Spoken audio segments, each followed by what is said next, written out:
बिस्मिल्लाहिर्रहमानिर्रहीम। अस्सलाम वालेकुम। खुश रहें, आबाद रहें, पाक परवरदिगार मोहम्मद व आले मोहम्मद की सिफ़त में आपसे रोज़ी रोज़ी में बरकत और इज़ाफ़ा अता करें। आज जो रेसिपी मैं आपसे शेयर करने लगी हूँ वो है साबित मसूर की दाल।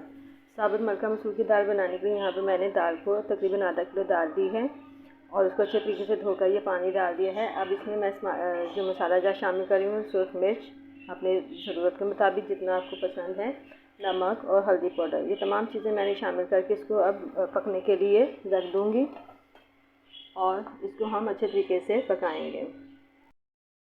ये लीजिए, मैंने कुकर को बंद कर दिया है और इसको हम इतनी देर तक पकाएंगे जब तक कि ये दाल अच्छे तरीके से गल ना जाए।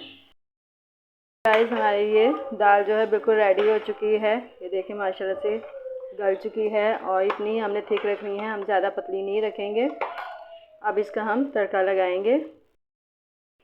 ये देखिए गाइस, यहाँ पे मैं तड़का लगा रही हूँ। उसके लिए मैंने यहाँ पे ये गोल मिर्चें जो हैं वो कड़कड़ाने के लिए रख दी हैं। इनको मैं हल्की आंच पर फ्राई करूँगी पहले, ताकि इनके बीज अंदर से अच्छे तरीके से फ्राई हो जाएं। अगर हम फ़ौरन तेज़ आंच से इनको हम कलर दे लेंगे तो फिर अंदर का बीज जो है वो कच्चा रह जाता है और मिर्च खाने में मज़ा नहीं आता है। तो हम इसको हल्की आंच पे पकने के लिए रखेंगे। ये देखिए जी, ये अच्छे तरीके से फ्राई हो गई हैं। अब मैं इसमें बाकी की जो चीज़ें हैं तड़के की वो डालती हूँ। इसमें लहसुन, ज़ीरा और प्याज हैं, ये मैंने शामिल किए हैं। ये लीजिए जी, तड़का हमारा रेडी हो गया है। हम इसी में से हम थोड़ा सा ऑयल बचा के रखेंगे और बाकी सारा मसाला और ऑयल जो है हम दाल में शामिल कर देंगे। बस ये हमारा तड़का तैयार हो गया है। देखिए गाइस, तड़का मैंने दाल में शामिल कर दिया है। अब मैंने इसमें से ऑयल बचा के रखा है।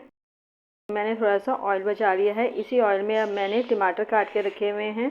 तकरीबन 1 पाव के करीब मैंने टमाटर लिए हैं, उनको मैंने बारीक काट लिया है। वो भी अब मैं इस ऑयल में शामिल करूँगी और इनका तड़का भी लगाऊँगी। ये मसाला अच्छे तरीके से मैं तैयार करके फिर इसको बाकी का जो ये सारा मसाला जो है वो दाल में शामिल करूँगी। देखिए जी गाइस, इसमें मैंने अब हरा धनिया भी दाल में शामिल कर दिया है और यहाँ पर मैं टमाटर को भून रही हूँ अच्छे तरीके से। ये देखिए, टमाटर जो हैं अभी इतने सही से भुने नहीं हैं, अभी ये गलने वाले हैं। ये देखिए, अभी साबुत टमाटर हैं बीच में, तो इनको हम अच्छे तरीके से भूनेंगे कि ये टमाटर पूरे मैश हो जाएं।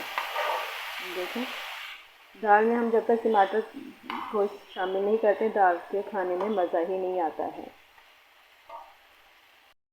गाइस, ये हमारा मसाला टमाटर का जो है बिल्कुल रेडी हो चुका है। अब इसको हम दाल में शामिल करेंगे और फिर तमाम दाल को हम मिक्स कर लेंगे। धनिया भी मैं शामिल कर चुकी हूँ इसमें और ये तमाम तड़का जो है वो अब हमारा रेडी हो चुका है।